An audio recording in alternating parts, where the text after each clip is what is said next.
Good afternoon, everyone, and welcome to today's WorkSafe Tasmania Month webinar, Engaging in the Smoking Conversation and Helping Smokers Quit. I'm Stephanie from WorkSafe Tasmania and also the coordinator of WorkSafe Tasmania Month. I'll also be your moderator for this afternoon's session.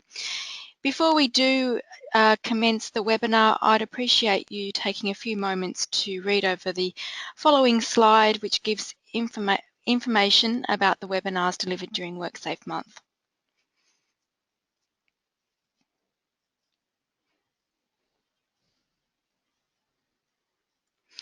I'd now like to go over how you can participate in today's webinar.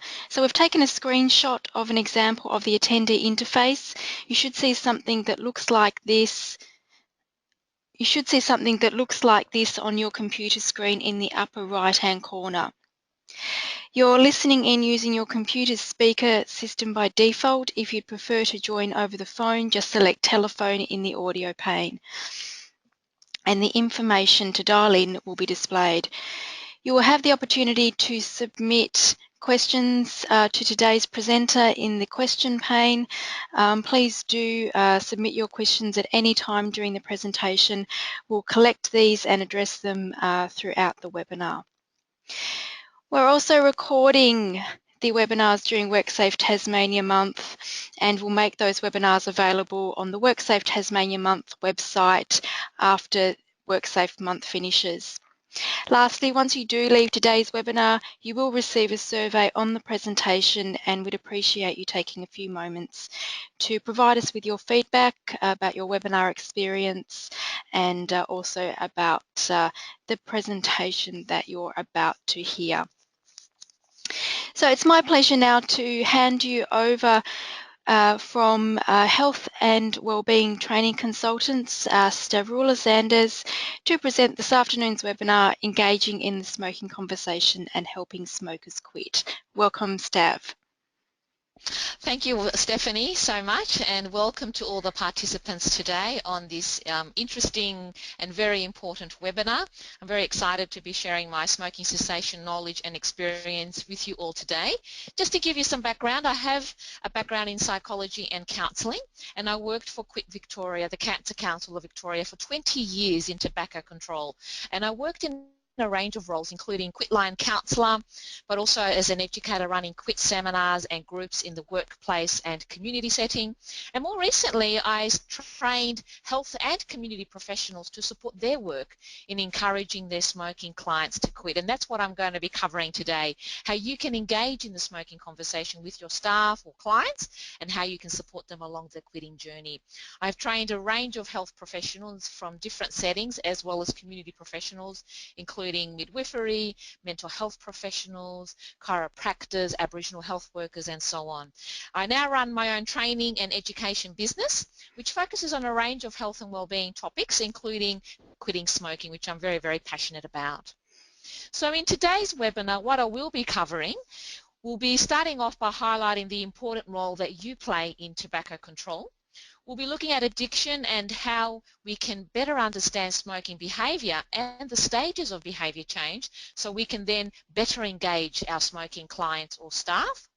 We'll look at how we can engage staff and clients in the conversation, and quite quickly. I acknowledge that most of you don't have a lot of time to spend on having this conversation, so we'll work through a particular framework, a well-recognised framework, where you can engage in conversation quite quickly.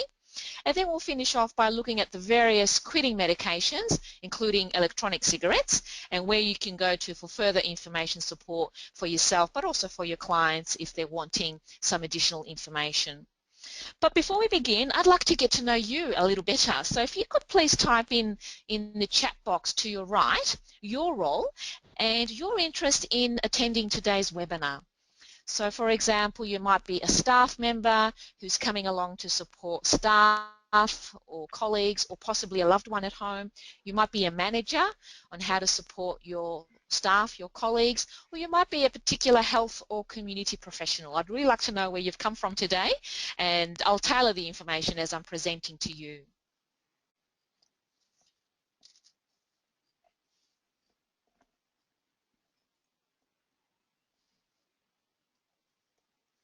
How are we going, Stephanie? Do we have any responses? So responses coming through, Stav. We've got a campaign manager, enrolled nurses at a GP, safety team to help motivate workers to make their own decision to quit smoking, WHS employee at a university. We've also got a health and safety coordinator. Great, great. Thank you so much, everyone, for joining in, and welcome to today's webinar. I hope you find it useful and practical so you can actually pass on the tips and ideas that I'm going to share to your smoking clients and staff. And I'll use those words interchangeably, staff and clients. So let's begin. Why do we even need to address tobacco? Why do we need to keep it on the agenda? And why do we make such a big deal about it? Well, unfortunately, every year in Australia, 2 in 3 long-term smokers will die prematurely because of their smoking. And we know from the latest research that a lot of these deaths occur in middle age, but on average, smokers will die 10 years earlier than their non-smoking counterparts. Now, this is quite heartbreaking. If you know 3 people who smoke, that possibly 2 out of those 3 will die prematurely. We know that smoking is one of the leading causes of preventable disease and premature death. And having heard and seen these statistics, what do you think about that question that I've noted on the slide? Do you think it contributes to more deaths than alcohol and illicit drug use combined? So either type yes or no in the chat box to your right, and I'll pull up the slide in a moment.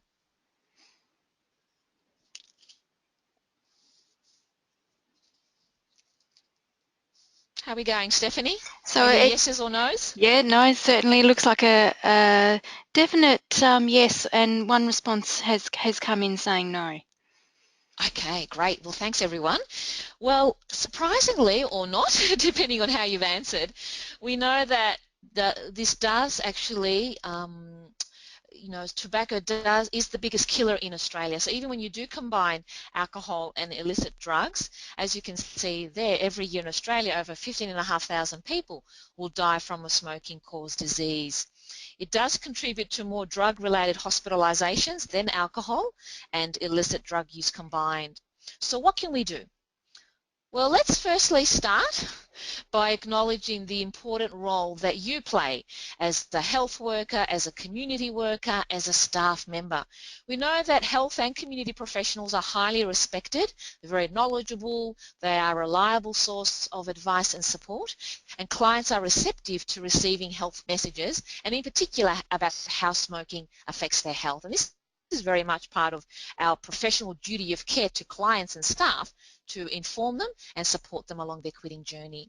We also know through the latest research that smokers are more likely to successfully quit with the help of their health or community professional, and that could be someone like their local nurse or doctor, it could be their mental health caseworker, it could be the Quit Line, and we'll talk more about the importance of support as I take you through the webinar. We also know that you don't need to engage in conversation for too long. Even if you offer as little as 3 minutes of advice, this has shown to have clear benefits for the smoker. They're more likely to make a quit attempt, their confidence increases, and they just feel much more encouraged to have another go. So let's have a look at this in a little more detail. What we're aiming to do with smokers is to constantly engage in the conversation, because we know that the more times we engage, the more likely they are to make a quit attempt. And the more attempts they make, the more likely they are to be successful. With all the work that I've done with smokers, and I've spoken to many, many smokers over the phone and in groups and running focus groups, smokers often tell us, when my smoking has not been raised by my health or community professional, well, I just assume that it's okay to smoke, and so I keep on smoking. So even smokers themselves are expecting their professional to check in with them and ask them about their smoking and encourage them to have a go. Just by having this conversation, this does build their confidence, and we'll talk about how you can do that, again, as I take you through the webinar. So let's look at how we can encourage and support smokers through the quitting process. A very important part is helping your smoking clients and staff understand the power of addiction, but also understand that we often go through a series of stages when we're making any type of behaviour change. Now, smoking for many people plays an important role. It has a purpose. So why do you think people smoke? What role do you think smoking plays for your smoking clients or staff? Have a think about your clients or staff and type in some of your answers in the chat box to your right. Just while those responses are coming in, a question has come in, Stav, just saying, what if you aren't a health professional and do not have that expertise? That's okay. Even though you're not a health professional, don't have the expertise or don't have the qualification, I think it's still very important to engage in the conversation, and you're coming from a position of, I care about you and I'm really concerned about your health and I'd really like to help you. I acknowledge it's your decision, and I acknowledge that this decision is one that you need to make, but I'm here to offer you the information and support you along the process. And as I take you through the international framework, I will actually highlight some of these key steps. So regardless of whether you are a health or community professional, just by engaging, just by checking in, can make a difference to a smoker's quitting success. Okay, thanks. So responses that have come through in terms of why you think people smoke, we've got coping with stress, extra breaks, social, avoid eating. Again, stress has come up a couple of times. And it's one of the responses they enjoy it despite the downsides. Absolutely. You're all spot on. You're all valid reasons, and you've highlighted pretty much all the reasons why people smoke. And people will smoke for a variety of reasons. So, but most people we know often smoke to help them cope with stress or as a form of relaxation. Often they're socializing with colleagues, friends, loved ones, often around drinking and caffeine. Weight, for many smokers, there is that fear of putting weight, and often they smoke to manage their weight or suppress their appetite. For others, it's about helping them manage their moods. So they may have anxiety or depression, and they may feel nervous or anxious, and so often they smoke to help manage those moods. For some people, it is very much about time out. So they take some time out of the workplace. They may be taking some time out away from the kids, or maybe a confronting conversation, and often they can walk away and say, well, I'm just going to go outside for a smoke. For some people, it is very much about boredom, so filling in that time. And often when I'm working with smokers and boredom comes up, I really encourage them to think about what else they can do instead of smoking to fill in that time. Because when you do give up, you will have an additional 2.5 hours extra time during the day if you smoke about 20-25 cigarettes per day. For some people, it is very much about bonding, and we know this in some cultural groups that they smoke together, they share their cigarettes together, they socialize together, and so that's an important factor that also needs to be considered if you're working with particular groups or working with young people. But we know for most smokers, it is the power of nicotine addiction that drives their smoking, and often the reason why they cannot give up smoking. So let's have a look at addiction further, and we know that addiction is made up of the following three parts. That most smokers will be physiologically dependent on their cigarettes, and we'll look at these three parts individually. We know that for most smokers they have particular triggers and cues. For some of them it is very much about their emotions and learning how to manage their emotions, often without smoking when they're quitting. But for most smokers, often they find that it's very much a habit or routine, or that they've done it over and over again for 5 years, for 10 years, for 30 years, that it becomes part of who they are, and often they do it unconsciously or without even thinking. So let's have a look at these three parts individually. So we know that the tobacco plant naturally contains the chemical nicotine. Now, nicotine in the tobacco plant actually plays an important role. It's actually an insecticide. It's an insect repellent. So it prevents the insects from eating the tobacco plant. When you put this in a cigarette, however, it creates a range of changes to the physiology of the body. It creates a range of changes to the brain chemistry, and we'll look at those in a moment. And we know from years and years of research that it is often nicotine that drives the addiction in smokers. It is often nicotine the reason why people cannot quit smoking, and often try many, many, many times without success. Yes, you do meet a small proportion of the population of smokers who can quit and then can have the occasional cigarette, like one a year or one every so many months, and then they remain quit, they go back to quitting. But for most smokers, we do know that if they do stop smoking and they have that just one cigarette, that will lead them often back to their full-time smoking. And we know that when you smoke, nicotine reaches the brain very quickly. So here's another question for you to think about. How quickly do you think nicotine reaches the brain? So when you inhale that first puff from a cigarette, type in your answers in the chat box. Do you think it's seconds, minutes, hours? What do you think? How quickly do you think nicotine works or reaches the brain? So seconds, basically, within a few seconds, 10 Seconds. seconds, yeah, seconds is... Seconds. Excellent, guys. You're on the right track. We do know that nicotine reaches the brain within 7 to 19 seconds. So it works very, very quickly. There is no other product that can deliver nicotine as quickly as these cigarettes do. It's a very efficient and effective nicotine delivery mechanism. So what happens then when it reaches the brains? Well, a number of chemical reactions happen, and dopamine in particular is released, and dopamine is a chemical that makes us feel good. We feel pleasure, we feel reward, we feel comfortable, we're able to go about our daily activities. But we also know that it can make us feel much more alert and can stimulate our memory. So nicotine is actually considered a biphasic drug. It's a mood-altering drug that is biphasic. It both stimulates us, but it can also relax us. So stimulates us in terms of making us feel more alert if we need to go into a meeting or about to concentrate because we're studying for an exam, or it helps us relax so we feel less stressed, and it just has that calming effect. However, these effects are very, very short term. They do decrease within minutes.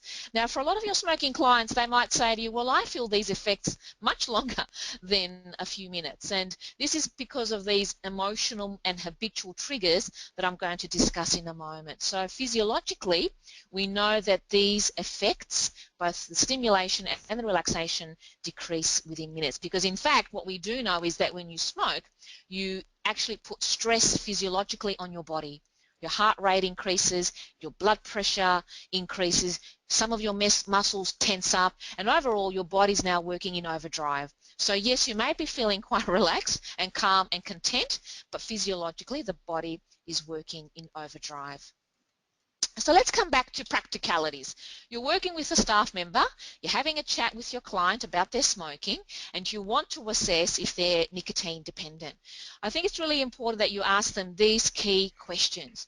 Do you smoke within 30 minutes of waking? Do you smoke 10 or more cigarettes a day? And if you've quit in the past, have you experienced cravings or withdrawal symptoms? Now, if your staff member or client answers yes, just yes, to one of those questions, they would be considered nicotine dependent. And if they are nicotine dependent, I would be encouraging the quitting medications to help relieve those cravings and withdrawal when they give up smoking. So it's a very quick, efficient test that we can check in with our smoker when we're working with them to acknowledge their nicotine dependency. Even some smokers find this information very surprising. They might say, wow, I always thought that my smoking was more of a habit than actually an addiction. And often when I'm having that conversation with smokers, I say to them, well, how long can you go for without having a cigarette? Can you last for a few hours? Can you last for a day? Because we know that most smokers, especially who are highly dependent, will often relapse quite quickly, and we'll talk about relapse in a moment. We know that a strong marker of nicotine dependency are the experience of cravings and withdrawal symptoms, and we know that most smokers will experience withdrawal even if they go for a short amount of time without smoking. It is often withdrawal that leads people back to their smoking, and it is often withdrawal the reason why people don't start quitting in the first place. So let's have a further discussion about withdrawal. Thinking about your smoking clients or staff members, or if you've ever been a smoker yourself, or possibly you are a current smoker, what are some common withdrawal symptoms? What do smokers experience when they stop smoking or when they go for a period of time without having cigarettes?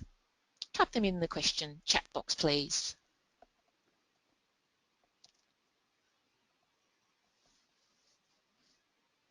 Shakes, anxiety has come up, tingling, Yes. agitation, Yep. mood swings, Yep. short-tempered. Yes. Yes. Great. Yep. all of those and more. Now, not every smoker will experience every withdrawal symptom.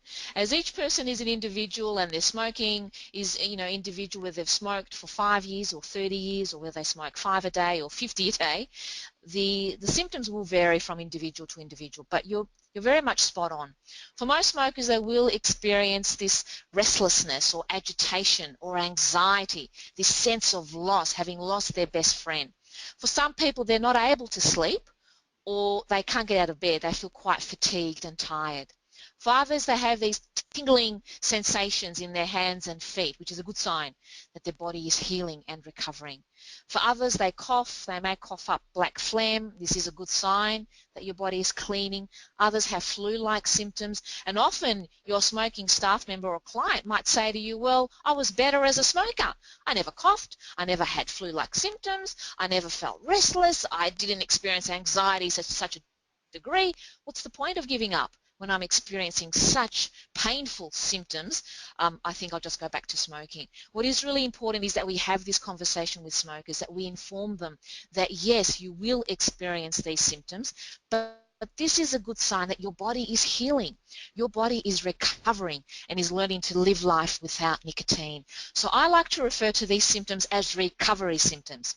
Your body's recovering, your body is healing. It's a good sign that nicotine is excreted or is leaving the system quite quickly. We know that nicotine leaves the system within 12 hours and all its byproducts within 5 days. So this is a good sign that your body is coming back to normal. How long do these symptoms last? Well, again, it is very individual. They do tend to peak within the first few days to a week, but then they do taper off as time goes by. But often we say on average they last between 2 to 4 weeks. So encourage your clients to hang in there. They will feel better. And I've provided a handout for you with some tips and ideas to help your smoking clients and staff get through cravings and withdrawal. Just to have some ideas about what they can do. Due to time constraints, I'm not able to spend a lot of time here on dealing with cravings and withdrawal, but I do want to acknowledge that cravings will pass within 2 to 5 minutes. So 2 to 5 minutes.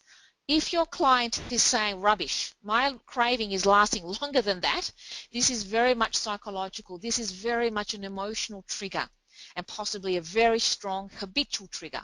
But physiologically, cravings will pass within 2 to 5 minutes. And that handout has lots of tips and ideas that you can encourage clients of what they could do in 2 to 5 minutes. It's also important that clients come up with their own ideas and strategies, because you might offer 1,000,001 suggestions and go blue in the face thinking about ideas of what they could do. But these ideas and strategies need to come from them, and often it's about trial and error, and often it's learning from previous experiences and looking at what has worked and what hasn't worked. So we know that nicotine addiction is a very strong component of the 3 aspects of addiction, but we also need to address the emotional triggers and the habitual triggers, because for a lot of smokers, they may be using the quitting medications, but they might also be feeling quite lonely, quite anxious. They might be feeling stress. They might be feeling this strong urge to smoke when they're socializing. And often this is the reason why people struggle. It is more than just a habit, and it is a lot more difficult than just stopping because your doctor has asked you to, or because your family and friends are encouraging you to, because nicotine is such a powerful drug. So let's have a look at habitual and emotional triggers. We know that there are certain behaviors or routines that are linked in with cigarettes. Again, think about your smoking clients or staff, and what could be some of these possible habits? What are some habits that are strongly connected with a smoker's daily experience? And again, please type them in the chat box to your right.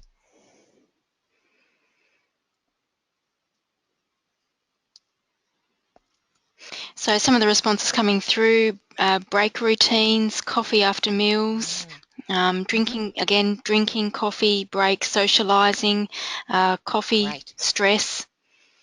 Yes, great. Now, stress will hold on for a moment. That's part of the emotional trigger.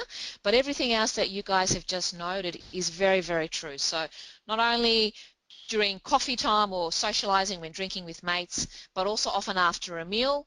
It can often punctuate the day, as you have already highlighted, Some people smoke in the car, when driving, on the phone, and so on. Now, often what we do know is that these triggers become so automatic, so routine, that often people do them without even thinking. It's like when you're driving home from work or you're driving home from grocery shopping. It's so routine, it's so familiar, you can do it with your eyes closed because it's so much part of what you do every day. It's the same with smoking and these habitual triggers. They often happen so unconsciously that most smokers don't even realize that they're smoking with these particular triggers in mind. So that's the habitual triggers. Let's have a look at some of these emotional triggers where smoking is linked in with certain feelings and moods. You've talked about stress. What else could be an emotional trigger for a smoker?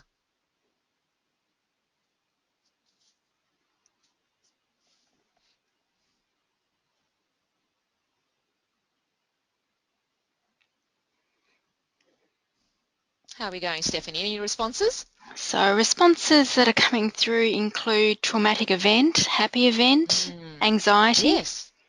Yep. Great. You've nailed them again. You're excellent, guys. Absolutely. It could be very much a stressful or traumatic event. It could also be a happy event. Maybe their footy team has won the grand final, now they're going to celebrate. Maybe their daughter's getting married. Maybe they've proposed and their partner has said yes. Often, yes, it's very much negative emotions, so smokers are feeling some anxiety, some nervousness, they might be feeling angry about a particular situation, and will often smoke to help them cope with a range of emotions. And when we're working with smokers, it's really important that they identify these triggers, that they are able to peel the onion. Because if they are quitting and are experiencing stress or sadness or anxiety, how will they cope without smoking? We need to help them put some effective strategies in place to help them stay quit and stay smoke-free in the long run. So what can we do? How can we help smokers with these triggers? Well, firstly, we ask smokers to think about recording each and every cigarette that they're having. So there's some examples there on the handout which is provided for you to download. So for example, 10 a.m. coffee break at work. What were they thinking? They might have said, I deserve it. I've been working hard. How are they feeling? Quite happy and relaxed. And we ask them to rate how strong is that craving out of 10, where 10 is I need to smoke this cigarette right now. But we've also asked them to start thinking about alternative coping strategies. What else could you do instead of smoking at 10 o'clock tea time? What else could you do at 2 p.m. when you're bored because you're cleaning at home on a Saturday afternoon? Or what could you be doing at 4 p.m. when you're stuck in traffic and you're running late for your dental appointment? What else could you be doing? How can you help cope with that trigger? So if smokers can identify when they're smoking, and I encourage smokers to fill this out during a work day or a weekday and also over the weekend, because often smoking does change over the weekend. And once they've had a go at recording their smoking triggers, I then ask them to think about, well, what else can you do? You really want to give up smoking, but obviously you've highlighted stress as an important factor for you. Or what I've noted on your record sheet is that boredom keeps popping up for you, and so on. Now this handout over the page has a list of additional feelings, because often people find it difficult to describe how they're feeling, and if we can nail the feeling, then we can start to identify some strategies and put some effective strategies in place. Most smokers who successfully quit because I understand their triggers and have put some strategies that are right for them. Okay, so let's keep moving by focusing on another aspect of planning, and this is making the decision to stop smoking. We know that for a lot of smokers, they will often go through a series of stages of change.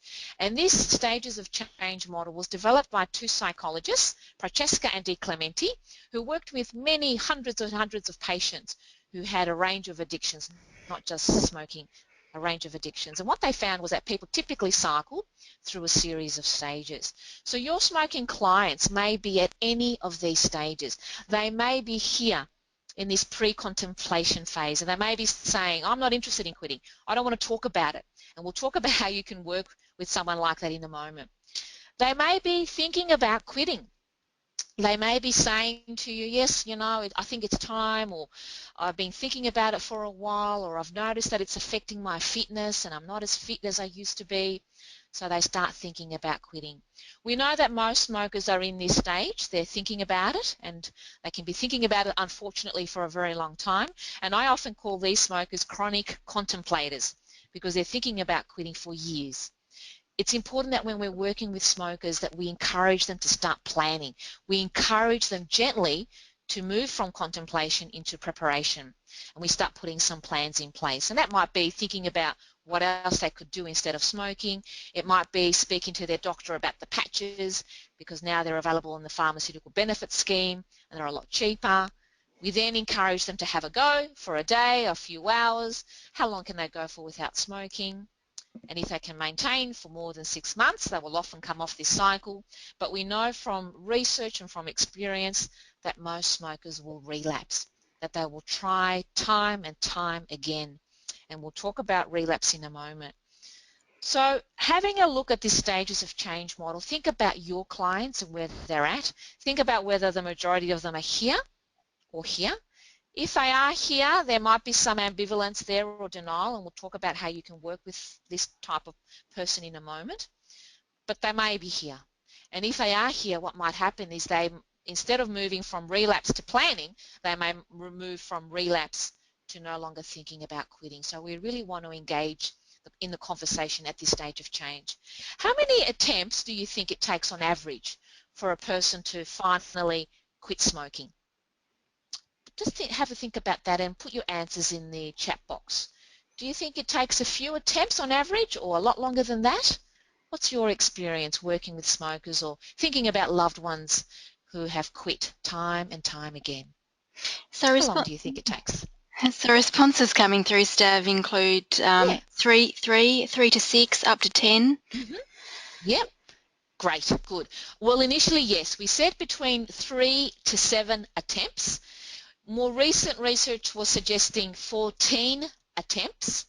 And even some of the latest research is suggesting up to 20 times, that it may take a smoker 20 times of trying before they finally give up. Now, I might be very careful about sharing that information with my smoking client. I don't want to put them offside. I don't want them to lose hope.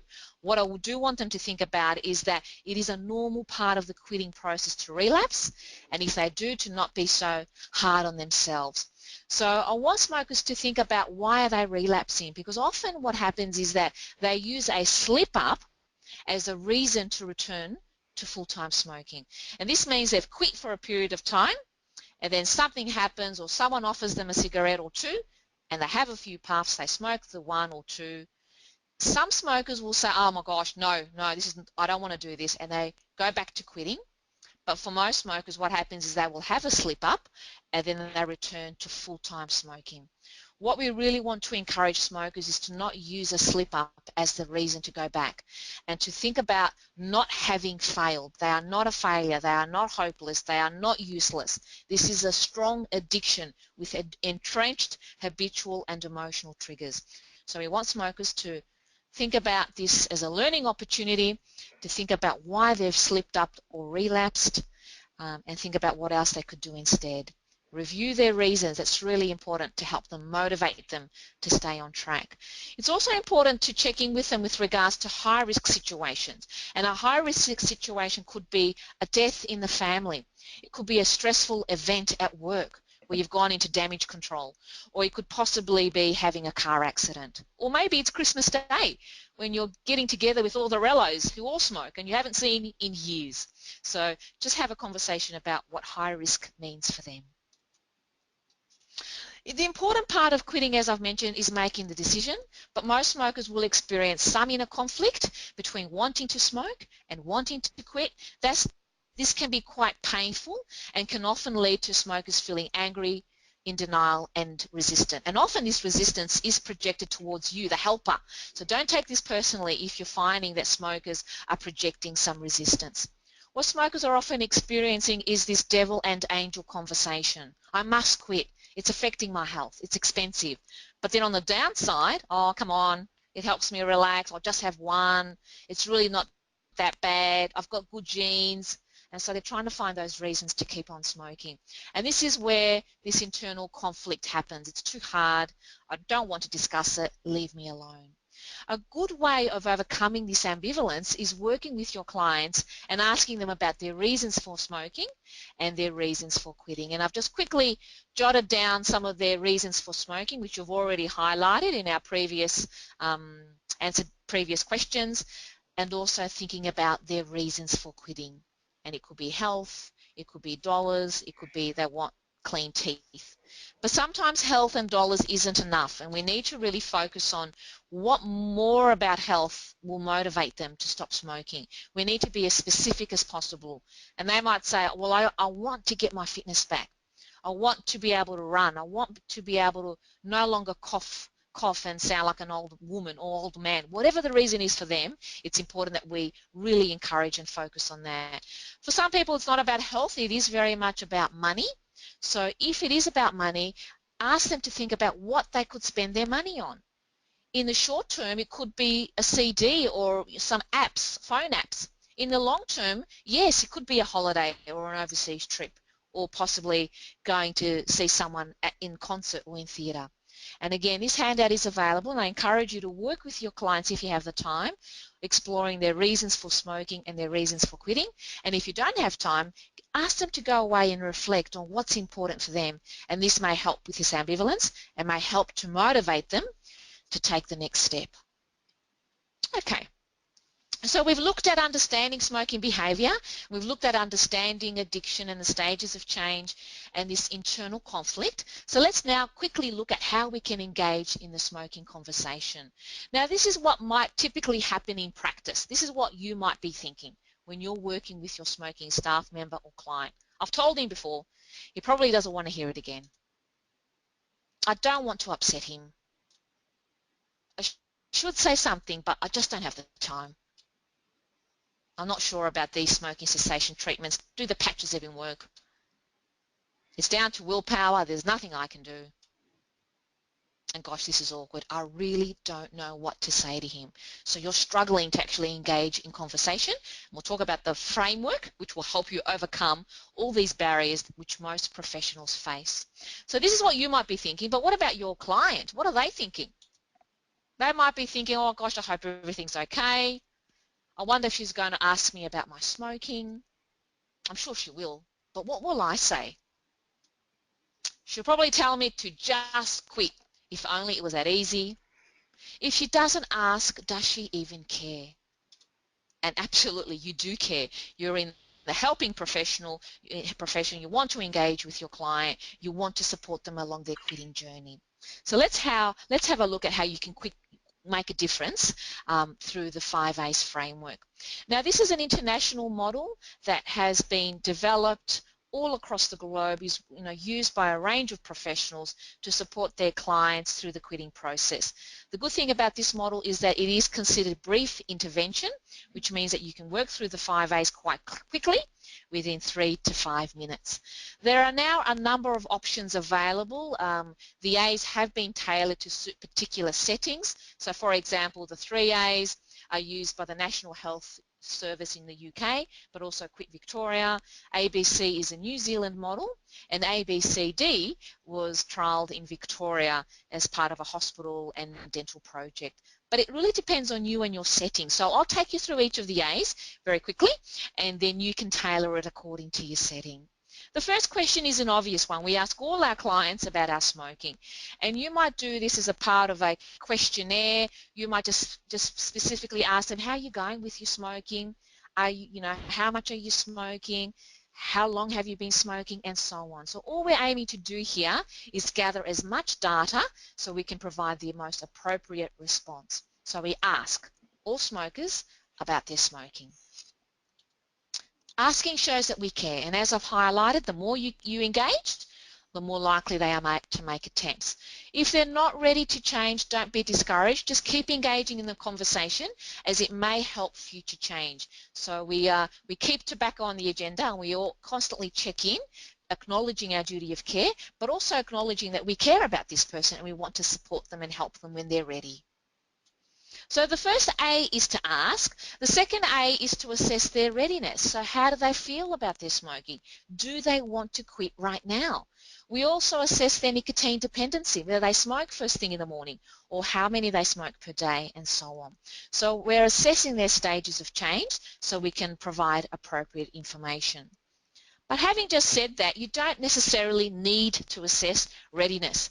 Some practitioners are not even assessing at all, because what we do know is that smokers who are not ready to quit will often accept treatment if offered, as highlighted by this slide by Dr. Hayden McRobbie. So even if people are not ready to quit and you offer some assistance and some support, this can engage them to have a go with their quitting and encourages them to think about stopping. The third A is to advise them to have a go, advise them based on the health effects of smoking, that this is the best thing that they can do for their own health. And acknowledging that the smoker is aware of the risks, we keep this information brief and simple, and we personalise it according to their particular condition. So for example, if they have diabetes, we'll link in smoking with their diabetes. If they're pregnant, we'll discuss how smoking affects their pregnancy and so on. The fourth A is to assist, and this will depend on your time and your capacity. You may just assist by referring on to the quit line, and that's okay. That's fine. There are actually fax referral forms which you can download from the websites, which I'll highlight in a moment, and all you need to do is engage in those first few A's and then refer on. If you do have some additional time, you may wish to assist them with their quit plan, so how they will quit and how they will deal with their concerns, what strategies they will put in place, and so on. Or you might even be able to provide more in-depth support.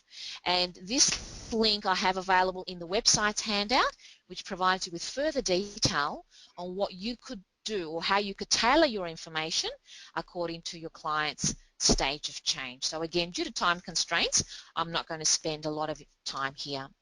However, if you do have a window of opportunity, just be very gentle, explore their reasons for smoking, discuss any concerns, highlight the benefits, and acknowledge that new skills and coping strategies can be learned. Just keep the conversation brief and encourage them to come back to you when they're ready. And the final A is to check in with again at the next visit, or pretty much ask them next time you see them, how are you going? How do you feel about your smoking? Have you had a chance to think about what we discussed last time? Did you fill out the cravings record? What was that like for you? And again, you may make adjustments to your counselling, continue to engage in the A's, or refer on to the quit line.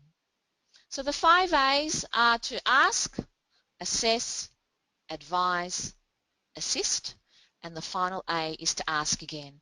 Again, you can tailor this according to your setting, according to your practice. You may ask about their smoking, encourage them to quit, and follow through by referring them to the quit line. What also helps smokers succeed just very quickly is support and also the use of quitting medications. Let's have a look at the medications which are available both over the counter as well as prescription medications. With the nicotine patch plus the prescription medications, they are available at a reduced cost through the pharmaceutical benefit scheme, so do encourage your smoking staff or clients to speak to their doctor. Due to time constraints, I'm not going to go into a lot of detail about the meds, but what I do want to highlight is that they can double to triple your chance of quitting success. So do encourage your clients to give these medications a go. And if they receive support from you, an educator, the quitline counsellor, a doctor, some form of professional, this will further increase their chances of success. If they are using NRT, nicotine replacement therapy, what I want to highlight here is that they use the product that is right for them and they use it correctly. Often smokers use these products incorrectly, and often it is the main reason why these products don't work. As a minimum, we encourage smokers to use these products for between 8 to 10 weeks as a minimum to help them remain smoke-free in the long term. What is also recommended is combination therapy, and what this means is that they wear the patch and they also take some form of oral NRT. So the patch and nicotine gum, the patch and the nicotine lozenge, the patch and the inhalator, for example, and this will further increase their chances of success. In terms of the prescription medications, you do need a doctor's prescription, so they do need to speak to their doctor about any mental health conditions. There is no nicotine in both these products, and both these products reduce the urge to have a cigarette. With Champix, varenicline, which is the latest product on the market, it is available for up to 24 weeks per year on the PBS. It is one of the most effective forms of quitting medications currently on the market to help people stop smoking. Yes, there are a number of side effects, which I don't have time to go into now, but do speak to your doctor and encourage your clients to speak to their doctor if they're interested about using this medication. And I say to all smokers on any form of medication, if you're not feeling well, if you're experiencing mood changes or physical changes, stop the meds and see your doctor immediately. Other therapies include acupuncture and hypnotherapy. Not enough strong evidence to recommend these methods. Of course, we all know someone who has quit successfully with these methods, but from an evidence-based perspective, we don't recommend them because there's not enough strong evidence. The same with electronic cigarettes, which have currently grown in the market, but they have not been approved by the Therapeutic Goods Administration in Australia. That nicotine e-cigarettes are considered illegal in Australia, and this is because we don't know the safety of these products. We do know from the research that they can contain or release unreliable toxins and carcinogens. There is not enough strong evidence to suggest that these help people to stop smoking. Sure, they are safer than continuing to smoke, but as the research is still growing in this area, I encourage smokers to use the other medications before they try these products, or if they are using these products, that they're using them at their own risk. So just to finish off with support services, the Quitline is an excellent resource. I do encourage you to encourage clients to ring the Quitline. They can speak to a professional counsellor trained in smoking cessation, but also has expertise in working with cardiac patients, working with patients who have a mental illness, people who are pregnant, and so on. A callback service is available where counsellors can call back their client and provide that ongoing support and encouragement. Websites and resources are available as well. These are available from the Commonwealth, free posters. The green brochure on the right is for those patients or clients who have a mental health condition. It is a very good resource, free of charge from Quitline or the Quit Now website, which is also available in the handout that is available for you to download. In terms of websites, there's heaps of information online, either Quit Tasmania, Quit Victoria, New South Wales, I Can Quit. So much information to download for you and your clients.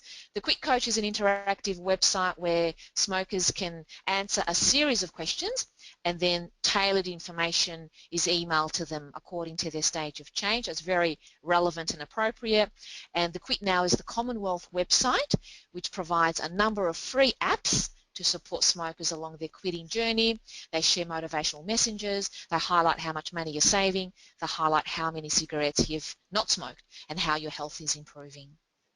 Other useful websites include Mind Health Connect, which is a website focusing on mental health issues. It's a very good resource. The Think Health Wellbeing website is my website where we run or provide a range of information through our blogs. We also have a free newsletter, and if you're interested, don't hesitate to get online and register your details. And we also have a Facebook page if you want to be kept up to date on a range of health and wellbeing topics, not just smoking cessation. So in summary, I've given you a whiz-bang tour of supporting smokers through the quitting process, acknowledging the important role you play, acknowledging the importance of understanding smoking behaviour, how to engage clients with the 5 A's framework, and the importance of referring to the Quitline. We looked at the various medications briefly, including electronic cigarettes, and where you can go to for further information and support. I have gone a little bit over time, so my apologies. There's so much more that I wish to share with you, but I hope I've given you some food for thought. If you do want further information, please don't hesitate to get in touch with me. I do run trainee sessions on site and would be very happy to come along and present on quitting smoking or any other health and wellbeing topic. Thank you so much for coming along, guys. My apologies for going over a few minutes, but I hope you found today's webinar useful. All right. Thank you, Stephanie. Thank you. Thank you very much, Steph. Look, if anyone does have any final questions that they wanted to send through, please do. Just while that may be happening, I'll just run through some of the information that I ran through at the start of the webinar. So the webinar has been recorded. It will be available on the WorkSafe Month site after WorkSafe Tasmania Month ends. That again will be done progressively, so please do bear with us while we go through and make all those webinars web accessible. Please do have a look at the program of events, see what other webinars and events we do have coming up this week and the next couple of weeks. WorkSafe Month ends on the 30th of October, so there's still time to register for any of the free events that we are running. And with no questions having come through, I certainly do thank you, Stav, for doing this afternoon's presentation, engaging in the smoking conversation and helping smokers quit. So on behalf of WorkSafe Tasmania and our presenter today, we thank everyone for hooking in, and we hope that you have a good rest of the day. Thank you.